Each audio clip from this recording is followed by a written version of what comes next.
Hello students, welcome to PCPC को। Myself Praveen Gupta, your maths educator. तो चलिए आइए स्टार्ट करते हैं वेक्टर एंड 3D पर लेक्चर नंबर 2। पिछले लेक्चर में हमने बहुत ही बेसिक बातें पढ़ी थी, ठीक है ना। उम्मीद करता हूं कि आपको वो सारी बातें समझ में आई होगी, उस पर कुछ खास बड़ी बातें थी नहीं। तो चलिए आइए ये वाला लेक्चर स्टार्ट करते हैं। तो जो आज का लेक्चर हम स्टार्ट करने वाले हैं बेटा जी, वो हम स्टार्ट करेंगे कि जब हम एक वेक्टर को एक स्केलर से मल्टीप्लाई करते हैं तब क्या होता है, ठीक है ना। एक वेक्टर का एक स्केलर के साथ मल्टीप्लिकेशन, तो हम यहां लिख सकते हैं मल्टीप्लिकेशन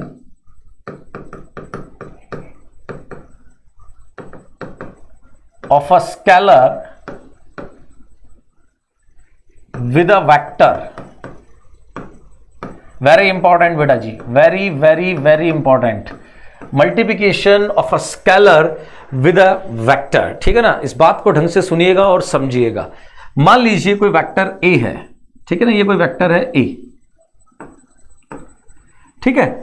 और मान लो कि इसका मैग्नीट्यूड 10 है, मतलब इसकी लेंथ कितनी है, 10 है। इस वेक्टर की, इस डायरेक्टेड लाइन सेगमेंट की लेंथ कितनी है, 10 है, ठीक है ना। अब अगर मैं वेक्टर ए को किसी स्केलर से मल्टीप्लाई करूं तब क्या होगा। तब पहली चीज तो ये होगी कि मुझे एक नया वेक्टर मिलेगा, ठीक है ना। अब फिर वेक्टर ए नहीं रहेगा, फिर कुछ नया वेक्टर होगा। मान लो मैंने वेक्टर ए को 2 से मल्टीप्लाई कर दिया, तो मेरे पास एक नया वेक्टर आएगा, नाम होगा 2a वेक्टर। क्या होगा बेटा जी नाम? 2a vector. बहुत सीधी और सिंपल सी बात, नाम क्या होगा? 2a वेक्टर, एक नया वेक्टर होगा। अब इस नए वेक्टर की खास बात क्या होगी, इस बात को सुनिएगा। स्केलर है 2, मैंने मल्टीप्लाई किया वेक्टर ए को।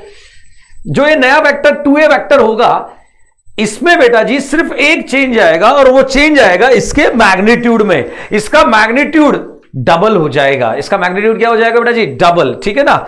इस बात को दिमाग में सेट करो। मैग्नीट्यूड क्या हो जाएगा बेटा जी? डबल हो जाएगा। जबकि डायरेक्शन में कोई चेंज नहीं आएगा, डायरेक्शन में कोई चेंज नहीं होगा, मैग्नीट्यूड डबल हो जाएगा।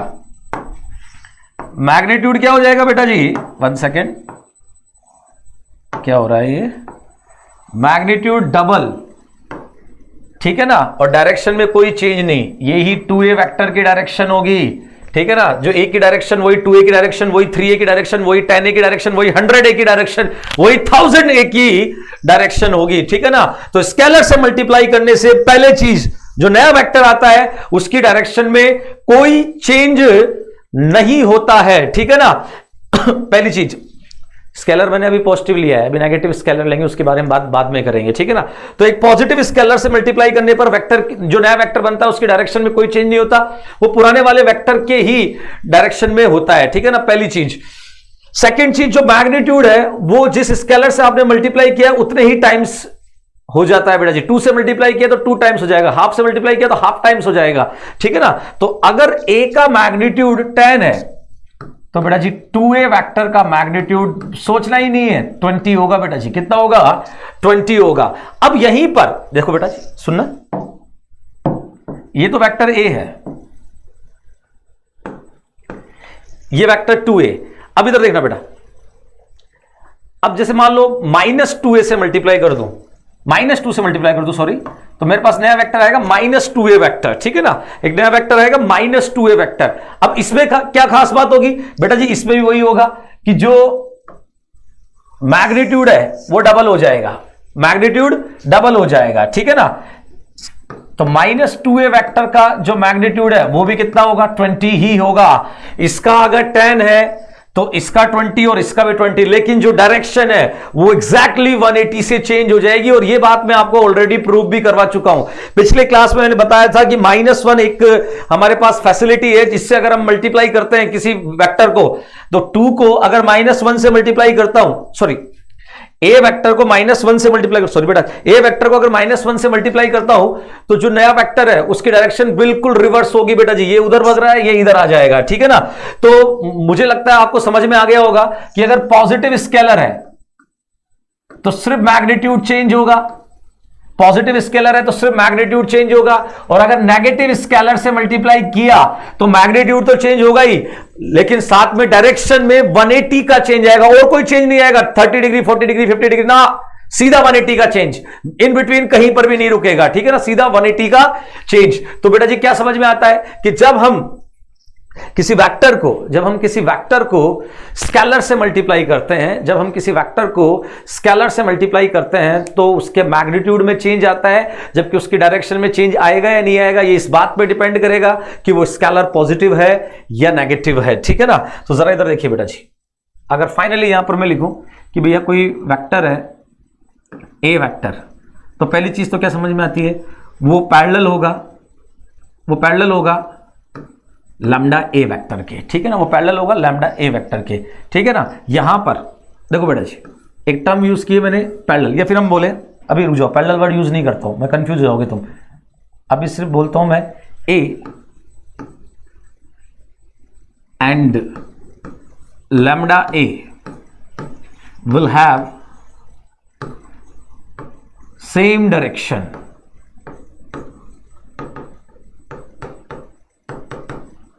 if lambda greater than 0। First thing मतलब a 2a a 3a a 4a इन सब की डायरेक्शन क्या रहेगी, सेम रहेगी। ठीक है ना, दोनों वेक्टर सेम डायरेक्शन में होंगे अगर लैम्डा पॉजिटिव हुआ।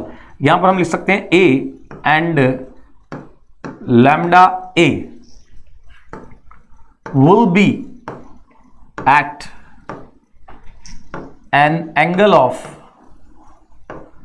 180 degree from each other if lambda is less than 0। if lambda less than 0। ये क्या लिखा मैंने कि a और लैम्डा a एक दूसरे से कितने एंगल पे होंगे, 180 के एंगल पे होंगे अगर लैम्डा कैसा है, नेगेटिव है। ठीक है ना। तो पहला तो ये तो डायरेक्शन को लेकर बात, जब स्केलर से मल्टीप्लाई करेंगे तो डायरेक्शन में क्या चेंजेस आएंगे उसको लेकर बात। सेकंड थिंग मैग्नीट्यूड को लेकर बात करें। ठीक है ना। तो मैग्नीट्यूड को लेकर बात करें तो हम बोल सकते हैं कि लैम्डा ए वेक्टर है, उसका जो मैग्नीट्यूड होगा वो आप लिख सकते हो लैम्डा टाइम्स ए वेक्टर के मैग्नीट्यूड के इक्वल होगा। ठीक है ना। लैम्डा टाइम्स ए वेक्टर का, ए का जो मैग्नीट्यूड था उसका लैम्डा टाइम्स हो जाएगा। ठीक है ना। तो मतलब आप इस लैम्डा को सीधा बाहर ले सकते हो। जैसे मान लो लिखा हुआ है 2a वेक्टर का मैग्नीट्यूड, तो आप सीधा सीधा लिख सकते हो 2 टाइम्स वेक्टर ए का मैग्नीट्यूड। कोई दिक्कत वाली बात नहीं है, आप इस 2 को मॉड से बाहर ले सकते हो। ठीक है ना। यहां पर सेफ रहने के लिए मैं आपको एक ही सलाह दूंगा, आप यहां पर मोड लगा लीजिए, इस पे मोड लगा लीजिए, क्योंकि लैम्डा नेगेटिव हो सकता है ना, स्केलर नेगेटिव हो सकता है। तो क्या यहाँ -2 लिखेंगे अपन, और क्या मैग्नीट्यूड को नेगेटिव के इक्वल लिखेंगे क्या? तो सेफ रहने के लिए एक मोड लगा लीजिए, सीधी और सिंपल सी बात है। जैसे मान लो यहाँ पर लिखा है -3a वेक्टर, तो आप इसको लिख सकते हो 3 times magnitude of A vector. ठीक है ना। तो आप स्केलर को सीधा बाहर ला सकते हो और वो पॉजिटिवली ही बाहर आएगा, नेगेटिवली बाहर नहीं आएगा, क्योंकि मैग्नीट्यूड कभी नेगेटिव के इक्वल नहीं हो सकता। तो ये 2 बातें हैं जो आपके दिमाग में सेट होनी चाहिए, या मैग्नीट्यूड से रिलेटेड बात। तो स्केलर एक हमारे पास टूल हो गया, स्केलर ले देकर एक टूल हो गया, और ये टूल क्या करता है, वेक्टर के मैग्नीट्यूड को कम या ज्यादा कर सकता है। ठीक है ना। ये वेक्टर के मैग्नीट्यूड को कम या ज्यादा कर सकता है। ज्यादा करना हो तो हम जो स्केलर यूज कर रहे हैं उसका, जो स्केलर यूज कर रहे हैं वो 1 से ग्रेटर यूज करेंगे। कम करना हो तो जो स्केलर यूज कर रहे हैं उसको हम न्यूमेरिकली 1 से छोटा रखेंगे। जैसे मान लो हाफ से मल्टीप्लाई कर दिया, तो जो मैग्नीट्यूड है वो पहले से हाफ हो जाएगा। ठीक है ना। तो अपन लेंथ को कम भी कर सकते हैं और ज्यादा भी करवा सकते हैं। तो स्केलर एक टूल है वेक्टर के अंदर, जो वेक्टर से अगर मल्टीप्लाई कर दिया जाए तो वेक्टर की जो नया वेक्टर है उसकी लेंथ बड़ी भी मिल सकती है, कम भी मिल सकती है, और इक्वली मिल सकती है अगर आपका स्केलर 1 हो तो। ठीक है ना। हाँ, जो नेगेटिव स्केलर्स हैं वो आपको डायरेक्शन में भी चेंज देंगे, लेकिन वो चेंज कोई पर्टिकुलर एंगल पे नहीं होगा, वो फिक्स एंगल है 180 वाला। ठीक है ना। उसी पर ही चेंज होगा। ठीक है ना। आपको 180 का ही एंगल में चेंज मिलेगा। ठीक है ना। वो डायरेक्शन में चेंज मिलेगा, आपका वेक्टर पूरा 180 से रोटेट कर जाएगा। ठीक है। तो मैं उम्मीद करता हूं कि स्केलर वाली बात आपको बिल्कुल क्लियर है, डायरेक्शन में क्या इंपैक्ट है वो क्लियर है, और मैग्नीट्यूड में क्या इंपैक्ट है वो आपको क्लियर है। अब बात करते हैं अपन पैरेलल और कोलिनियर वेक्टर्स की। ठीक है ना। Very very very important concept बेटा जी, पैरेलल और कोलिनियर वेक्टर्स। इधर देखिए बेटा जी,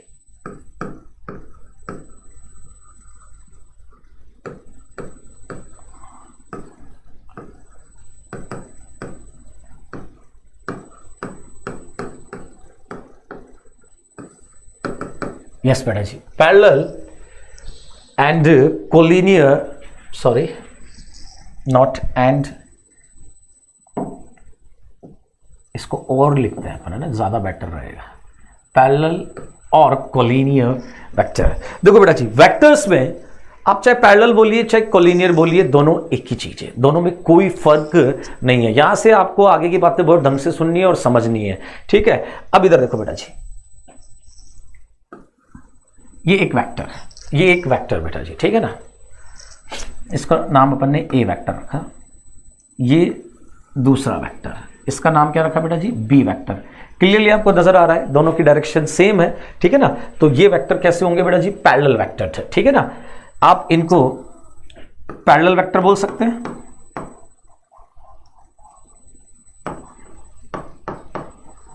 और आप इनको कोलिनियर वेक्टर भी बोल सकते हैं। अब आपका यहां पर थोड़ा सा दिमाग खराब हो रहा होगा कि सर ये कैसे बोल रहे हैं, कोलिनियर वेक्टर्स कैसे बोल रहे हैं, कोलिनियर कहां है, ये तो वो इधर है और ये इधर है, ठीक है ना।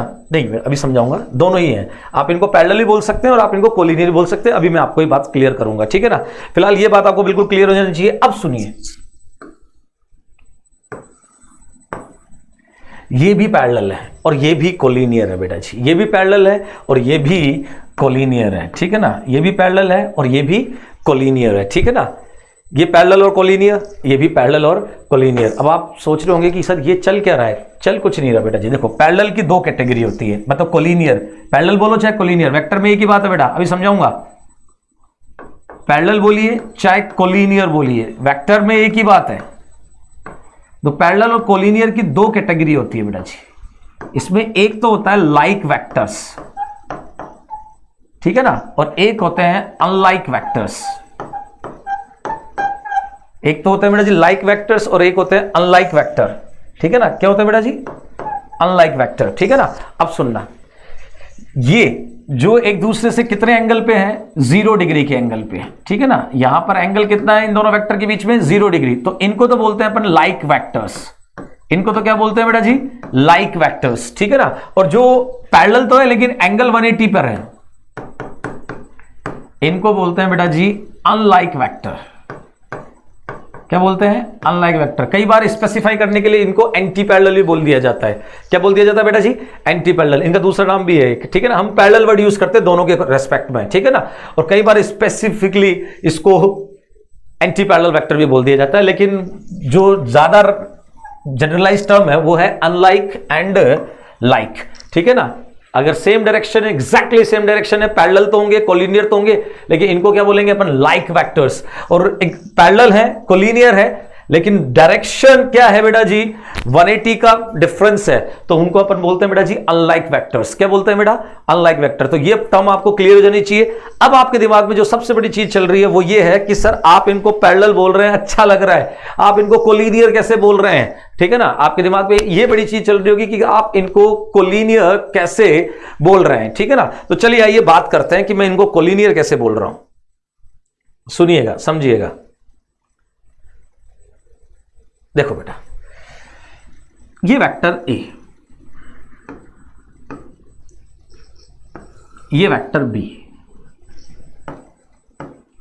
ठीक है। अब क्या होता है ना बेटा जी कि दो वेक्टर इक्वल कब होते हैं, ये कल मैंने आपको समझाया था। दो वेक्टर इक्वल होते हैं अगर उनकी डायरेक्शन सेम हो और उनका मैग्नीट्यूड सेम हो और वो सेम फिजिकल क्वांटिटी को रिप्रेजेंट कर रहे हो। खैर, फिजिकल क्वांटिटी को लेकर हमें कोई इश्यू नहीं है, हम एक जैसे फिजिकल क्वांटिटी यूज कर रहे हैं, ठीक है ना। अब सुनिए, क्या बोला था मैंने, मैग्नीट्यूड सेम हो और डायरेक्शन सेम हो, ठीक है। अब आप सोचिए, आप कहते हैं कि ये ए है। रुकिए, थोड़ा सा इसको दोबारा बनाता हूं, थोड़ा शॉर्ट बनाते हैं, काफी बड़ा बड़ा हो गया, ओफ, ठीक है ना। जरा इधर देखो, ये ए, ये बी, ये ए वेक्टर, ये बी वेक्टर। आपने कहा दो वेक्टर इक्वल होंगे अगर उनका मैग्नीट्यूड सेम हो और उनकी डायरेक्शन सेम हो। अब जरा मैं आपसे पूछता हूं, मान लो इस ए वेक्टर की लेंथ 10 की है और इसकी लेंथ 15 की है, बी की, ठीक है ना। तो मैं यहां पर एक वेक्टर और बना रहा हूं, सुनिएगा, है ना, 10 लेंथ का ही बना रहा हूं, ठीक है। अब मैं आपसे पूछता हूं कि अगर ये वेक्टर ए है, अगर ये वेक्टर ए है तो ये ए क्यों नहीं है, ये भी तो ए ही होगा।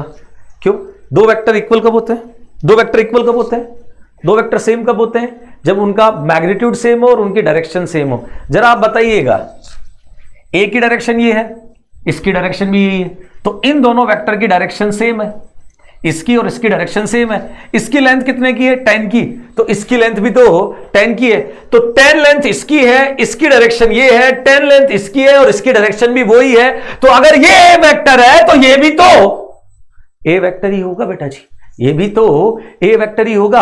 अब कॉन्सेप्ट सुनो, कॉन्सेप्ट क्या है कि हम किसी भी वेक्टर को, ठीक है ना, ज्यादा अपने को फिजिक्स नहीं लगानी इसमें, ठीक है ना, हम किसी भी वेक्टर को, स्पेस में बहुत सारे वेक्टर घूम रहे हैं, ठीक है ना, चारों तरफ वेक्टर है, ये गया वो गया, ठीक है ना, स्पेस में चारों तरफ वेक्टर ही वेक्टर है बेटा जी, वेक्टर ही वेक्टर है। मैं क्या कह रहा हूं कि हम स्पेस में किसी भी वेक्टर को एक जगह से दूसरी जगह पर मूव कर सकते हैं, ठीक है ना। हम मान सकते हैं कि इसको यहां से यहां मूव किया जा सकता है विदाउट चेंजिंग इट्स डायरेक्शन।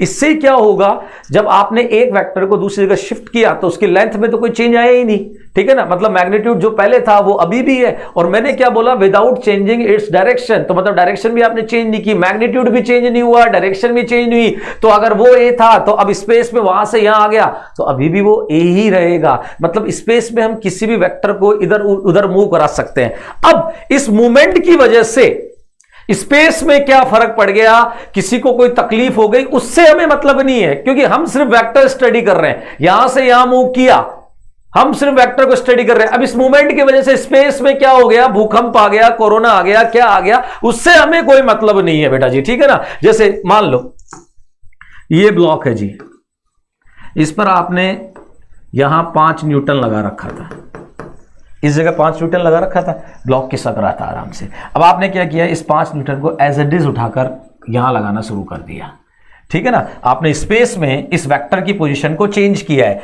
लेकिन सिर्फ पोजीशन चेंज हुई है, ना डायरेक्शन चेंज हुई, ना मैग्नीट्यूड चेंज हुआ। इसका मतलब अगर ये एफ वेक्टर है तो ये भी एफ वेक्टर ही होगा, ठीक है ना।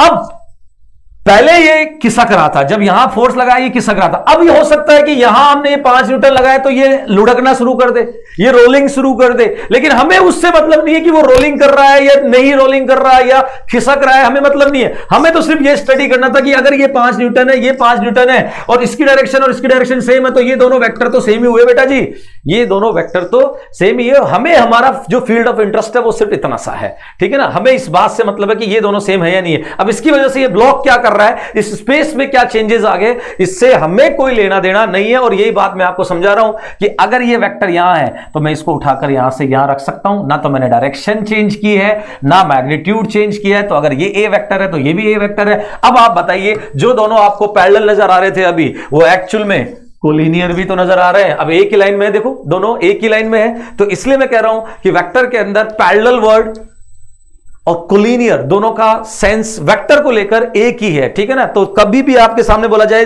These two vectors are parallel और these two vectors are collinear, दोनों का मीनिंग सेम है, प्रॉपर्टी सेम है, कोई भी फर्क नहीं है और किसी भी हालात में कोई फर्क नहीं है।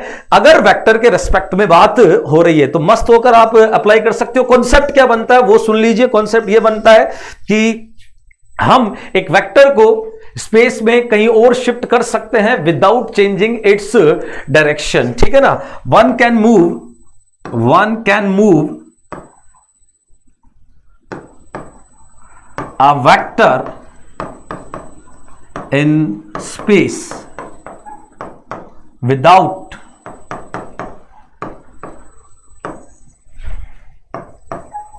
changing its direction.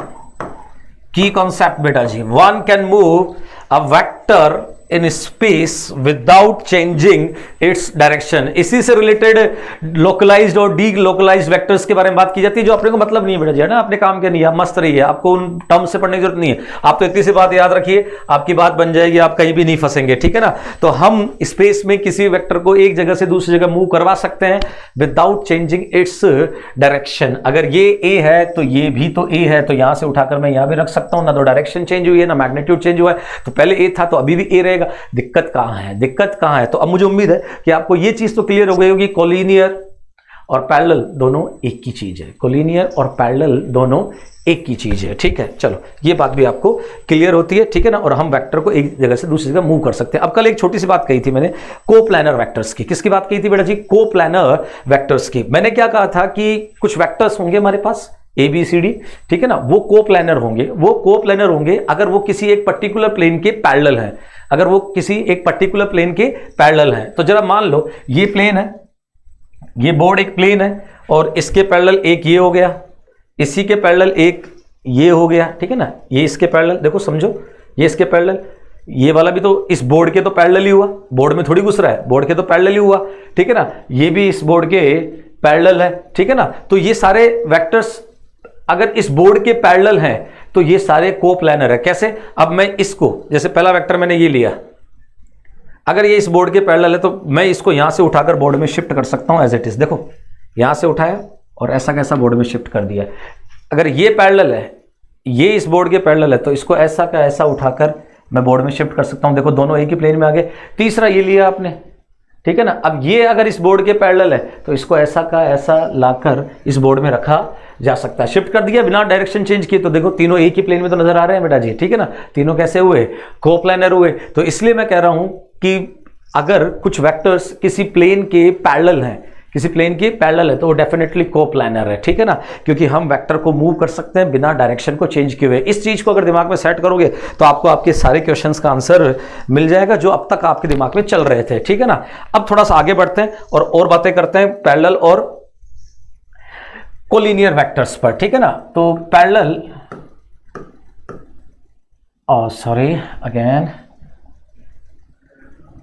और कोलिनियर वेक्टर्स। तो अब तक ये समझ में आया कि अगर सेम डायरेक्शन है AB, तो इनको बोलते हैं अपन लाइक। ठीक है ना, यहां थीटा कितना 0 डिग्री, और अगर एग्जैक्टली ऑपोजिट डायरेक्शन में है तो इनको क्या बोलेंगे अपन? अनलाइक। पैरेलल तो दोनों ही बोले जाएंगे, कोलिनियर दोनों ही बोले जाएंगे। ठीक है ना, और यहाँ थीटा रहेगा बेटा जी 180 डिग्री का। कितने का बेटा जी?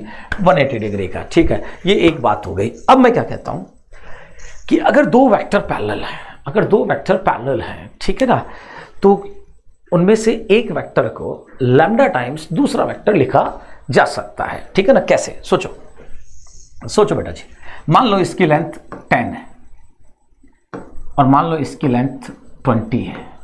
ठीक है ना, तो देखो मैं लिख सकता हूं ना कि जो B वेक्टर है वो 2 टाइम्स ऑफ A वेक्टर होगा। कैसे? ये दोनों वेक्टर इक्वल कैसे हो गए? क्योंकि मैं कहता हूं कि इसका और इसका मैग्नीट्यूड इक्वल होगा। कैसे? B का मैग्नीट्यूड कितना है? 20 का।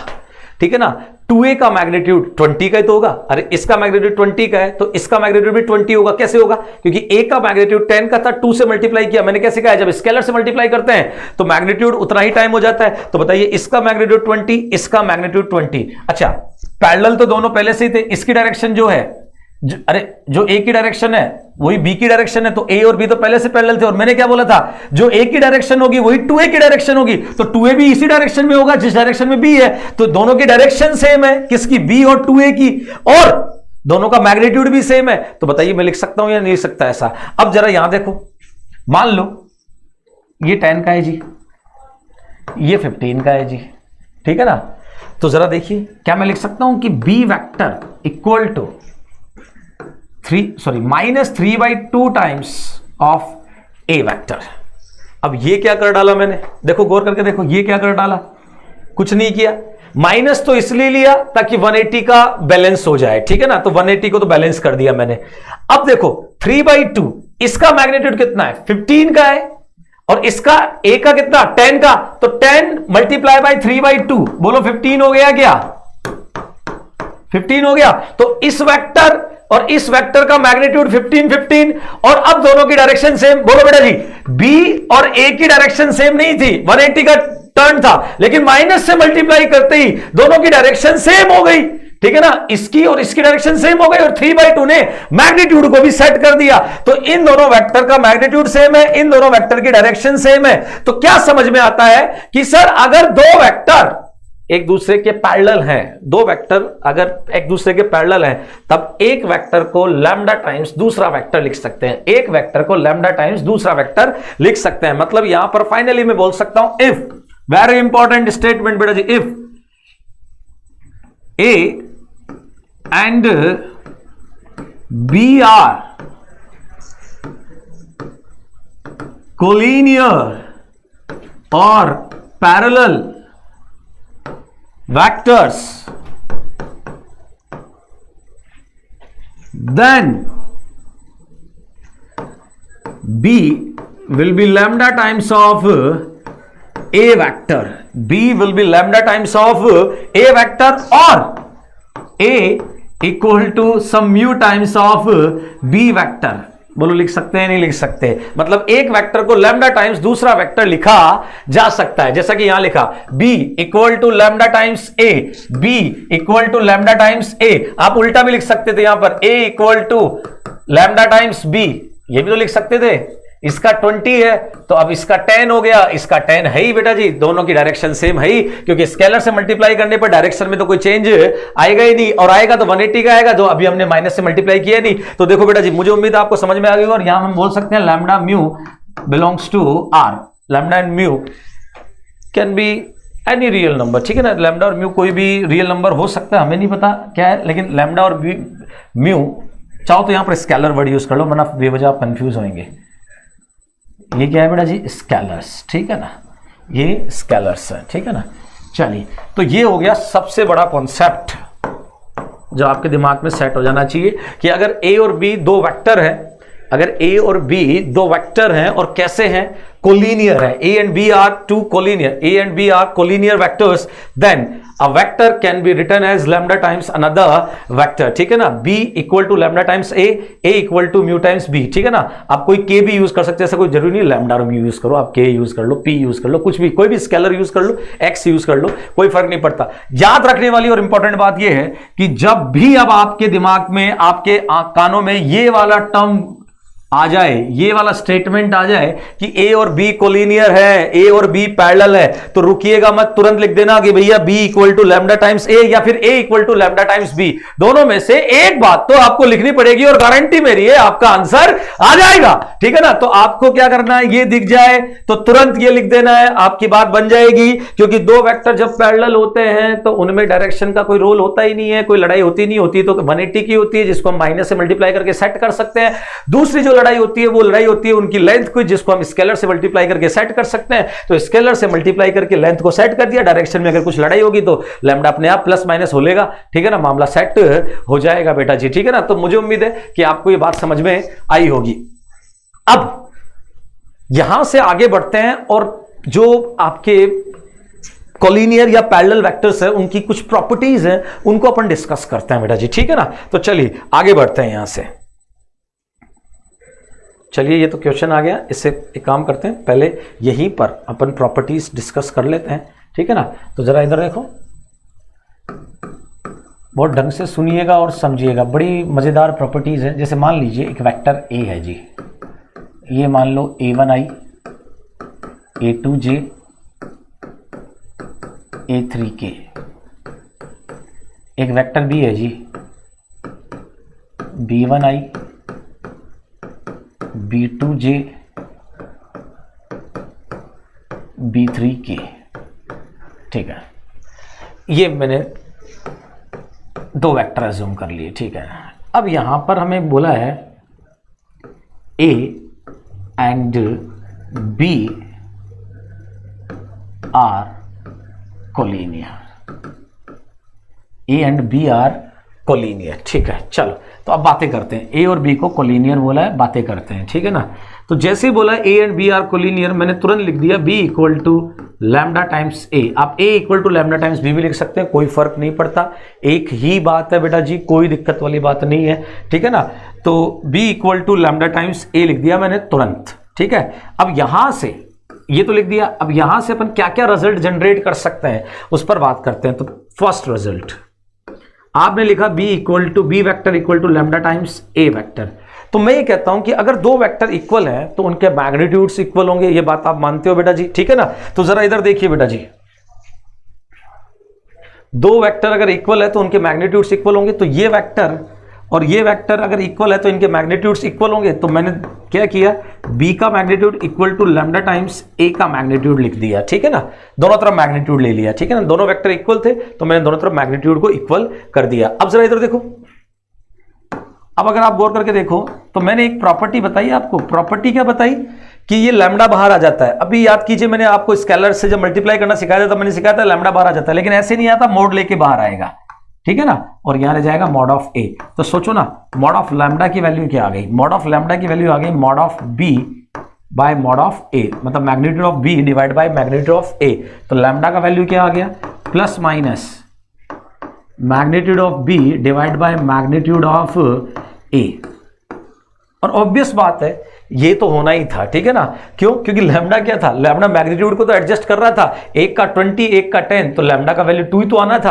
अब प्लस और माइनस इसलिए है कि आपको किस टाइप का सेट करना है, आपको अगर सेम डायरेक्शन में तो प्लस लेना है, और अगर मतलब अगर आपका ए और बी लाइक है तो प्लस आ जाएगा, और अनलाइक है तो माइनस आ जाएगा। तो यहां पर अब हम लिख सकते हैं कि B vector equal to plus और माइनस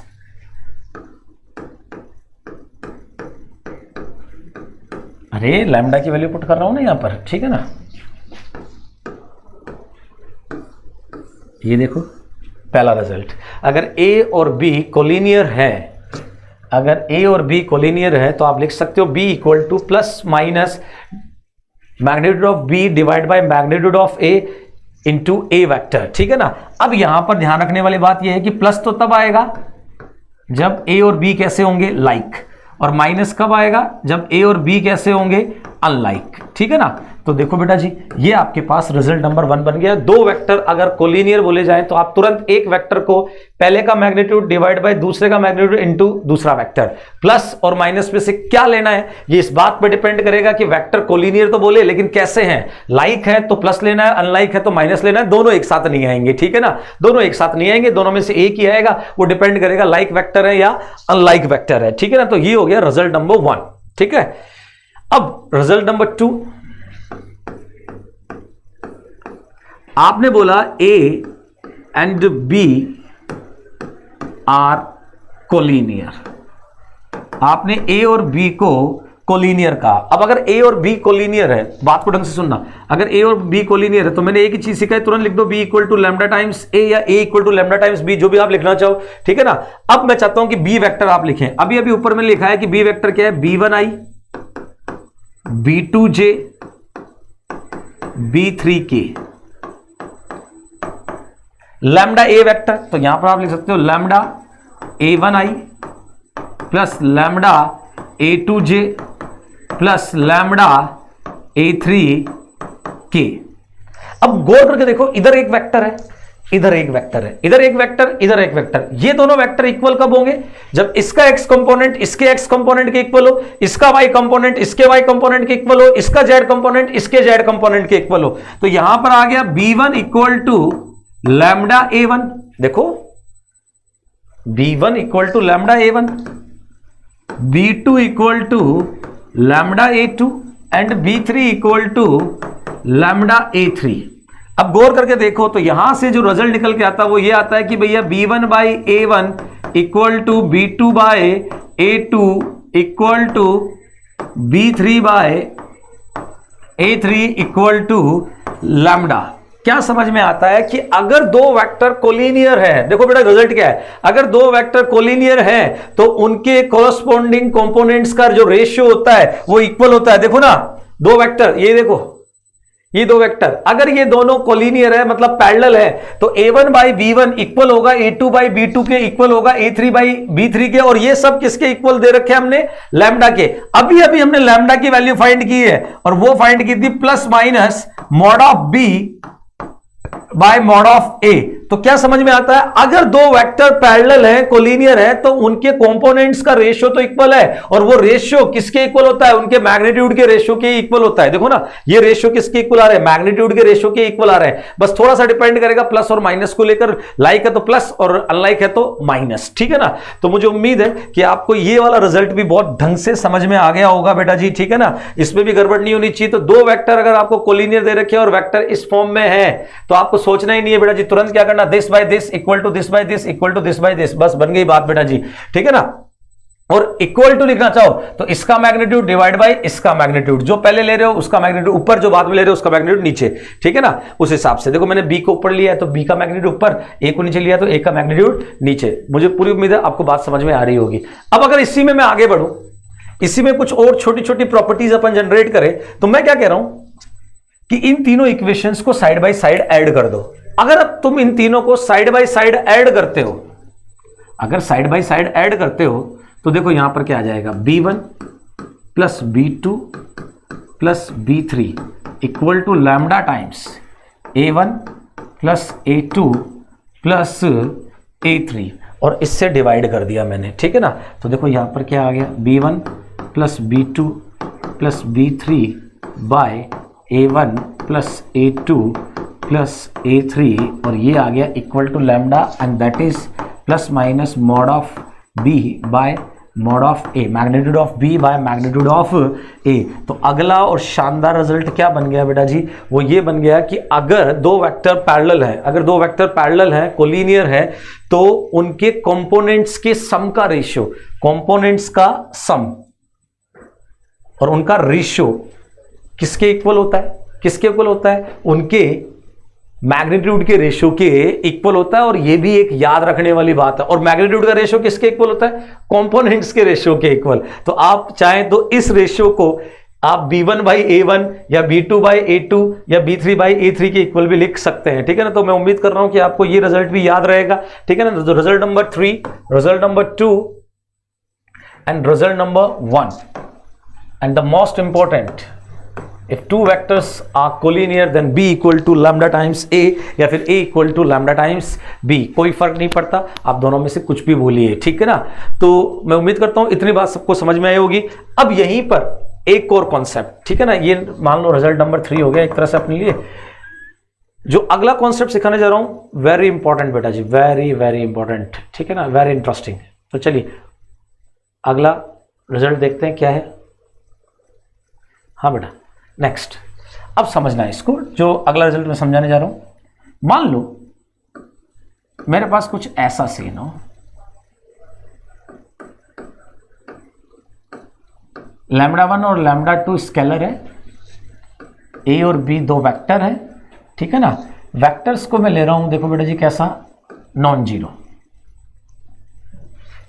a और b जो वेक्टर लिए हैं वो कैसे लिए हैं मैंने, नॉन जीरो। ये कुछ सीन है बेटा जी मेरे पास। अब मैं चाहता हूं कि इन दोनों का सम नल वेक्टर के इक्वल हो, ठीक है ना। इसका और इसका सम किसके इक्वल हो, नल वेक्टर के इक्वल हो। अब इस चीज को कैसे अचीव किया जा सकता है, λ1 a vector plus λ2 b vector equal to null vector, ये कैसे अचीव किया जा सकता है। तो चलिए आइए इस पर बात करते हैं। तो सबसे बढ़िया तरीका जो मुझे नजर आ रहा है यहां पर वो ये आ रहा है कि सर एक काम करो ना, λ1 λ2 इसके बारे में कुछ बोला तो है नहीं आपने, इन दोनों को जीरो कर लो। बिल्कुल सही बात है बेटा जी, अगर λ1 जीरो हो गया तो ये जीरो हो जाएगा, λ2 जीरो हो गया तो ये जीरो हो जाएगा, जीरो प्लस जीरो जीरो ही आएगा। बिल्कुल सही बात है बेटा जी, एक तरीका तो परफेक्ट, ठीक है ना। नंबर 2, हमने दोनों को जीरो कर लिया, λ1 और λ2 को। अब मैं चाह रहा हूं कि मैं दोनों को जीरो ना करूं, किसी एक को जीरो कर लूं। तो चलो मान लो कि मैंने λ1 को तो नॉन जीरो रखा और λ2 को मैंने जीरो कर लिया। अब अगर ऐसा करता हूं तो देखते हैं कि अचीव हो रहा है या नहीं हो रहा। अब λ1 नॉन जीरो है तो λ1 a वेक्टर, ये टर्म तो यहां पर रह गई, λ2 वाली टर्म जीरो हो गई और वहां रह गया जीरो वेक्टर। तो यहां से आ गया λ1 a vector equal to null vector, λ1 non zero quantity है, डिवाइड कर सकता हूं तो यहां से आ गया a vector equal to null vector. अब ये तो कॉन्ट्राडिक्शन वाली बात हो गई क्योंकि पहले से गिवन है कि a तो नॉन जीरो वेक्टर है, ठीक है ना, a कैसा है, नॉन जीरो वेक्टर। तो बेटा जी ये तो पॉसिबल नहीं है। इसका मतलब ये चीज अचीव नहीं की जा सकती जब λ1 λ2 में से कोई एक नॉन जीरो हो, ठीक है ना। तो मतलब यहां से हमें कुछ भी नहीं मिला, यहां से हम ये अचीव नहीं कर पा रहे। लास्ट एंड फाइनल, दोनों λ1 λ2 दोनों जीरो, कोई एक जीरो, अब दोनों ही नॉन जीरो। अगर मैं यहां कह दूं λ1 नॉन जीरो और λ2 भी नॉन जीरो, दोनों ही नॉन जीरो ले लिए मैंने, लैम्डा 1 लैम्डा 2 दोनों ही क्या ले लिए बेटा जी, नॉन जीरो। अब अगर दोनों नॉन जीरो है तो जरा देखना, मैं ऐसा करता हूं तो आपको कोई तकलीफ है?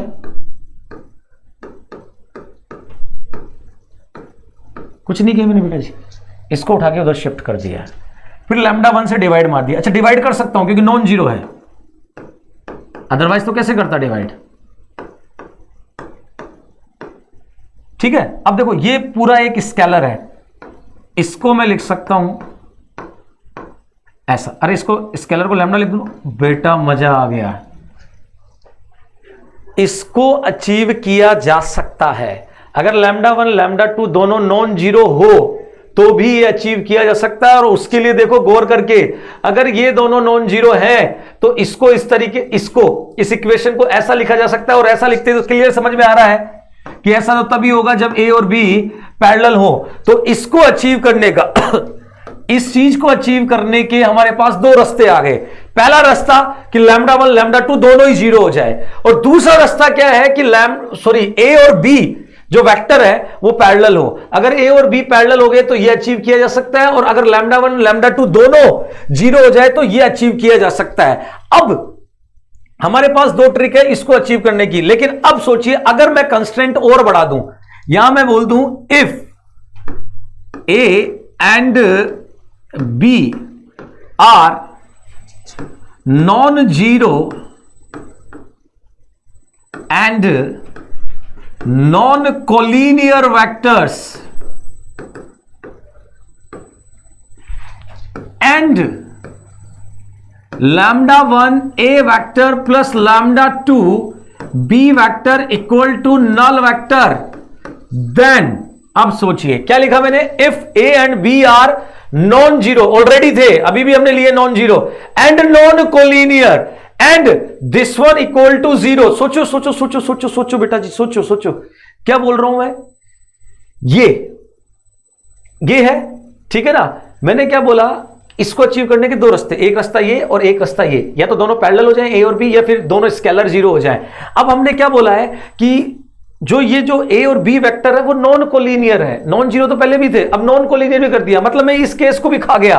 तो फिर सोचो ये कैसे पॉसिबल है, फिर सोचो अरे ये कैसे पॉसिबल है, या तो ऐसे या ऐसे, इस पे भी मैंने रोक लगा दी, इस पे भी रोक लगा दी, नॉन कोलिनियर बोल दिया। तो बताओ अब ये कैसे पॉसिबल है, सिर्फ ऐसे ही तो पॉसिबल है। देन हम लिख सकते हैं lambda 1 equal to lambda 2 and equal to zero, और कोई रास्ता नहीं है हमारे पास बेटा जी, और कोई रास्ता नहीं है। If A and B are non zero non collinear vector and this one equal to zero, then आपके पास एक ही रास्ता है, आपको दोनों स्केलर्स को जीरो करना पड़ेगा। इसको अचीव करने के दो रास्ते थे, या तो ए और बी पैरेलल हो जाए या लैम्डा 1 लैम्डा 2 दोनों जीरो हो जाए। ए और बी को तो नॉन पैरेलल कर दिया आपने, ठीक है ना, तो अब आपको लैम्डा 1 लैम्डा 2 दोनों को जीरो करना ही पड़ेगा। इसके अलावा आपके पास कोई ट्रिक है ही नहीं बेटा जी, कोई रास्ता है ही नहीं, और ये बहुत इंपॉर्टेंट चीज है, इसको आपको दिमाग में सेट रखना पड़ेगा, ठीक है ना बेटा जी।